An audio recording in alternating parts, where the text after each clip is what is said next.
আর কারণে ইসলাম বাংলাদেশে মূলত ইসলাম হিন্দুদের অধিকার প্রতিষ্ঠার জন্য কাজ করে, এটা আমি বিশ্বাস করি না।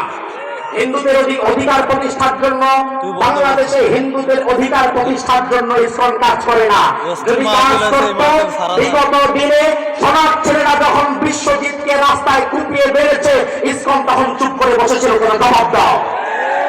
বিগত দিনে গয়েশ্বর চন্দ্র রায় নিপুণ রায়কে যখন রিমান্ডে 7 ডিগ্রি দিত তখন ইসলাম চুপ করে বসেছিল, কেন জবাব দাও। গত সপ্তাহে বাংলাদেশের বর্ডারে বাংলাদেশের নাগরিক 2জন হিন্দু যুবককে ভারতের বর্ডার গার্ড গুলি করে মেরে ফেলেছে, তার বিরুদ্ধে ইসলামের কোন প্রতিবাদ নাই। এটি প্রমাণ হয় ইসলাম মূলত সাধারণ হিন্দুদের অধিকার প্রতিষ্ঠার জন্য নয়, ইসলাম মূলত কাজ করছে সেই রাস্তাকে আবার ফিরিয়ে আনার জন্য। এত সহজ, এত সহজ, এত সহজ। দুনিয়ার স্বৈরাচার ছিল নমরুদ, বিদায় হয়ে গেছে, ফিরে আসে নাই।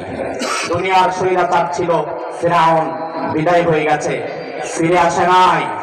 দুনিয়ার স্বৈরাচার ছিল আবু জাহাল, বিদায় হয়ে গেছে, ফিরে আসে নাই। ও ঢাকা শহরের মানুষ, আল্লাহর কোরআন হাতে নিয়ে তোমাদেরকে সরিয়ে দিতে চায়।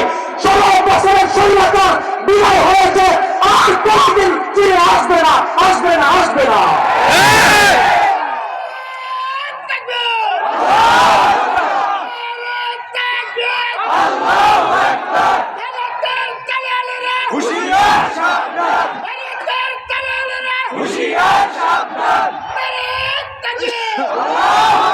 বাংলাদেশে বসে ভারতের দালাল যদি কেউ হয় আমরা কি তার পক্ষে থাকতে পারি?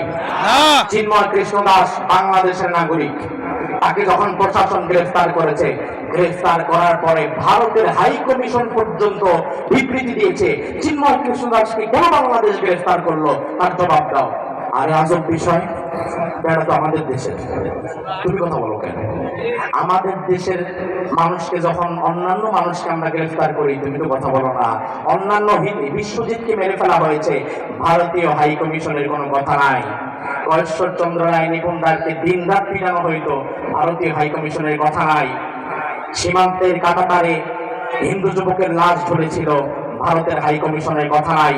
কিন্তু ইসকনের সেই ব্যক্তি, তাকে গ্রেফতার করার পরে ভারতের হাই কমিশন যখন কথা বলে তখন তো আমরা সুস্থ বিবেকে বুঝে নিতে পারি আসলে যারে ধরা হয়েছে সে এই দেশে থাকলেও সে মূলত তোমার দালালি করতো। তুমি কথা বলো কেন?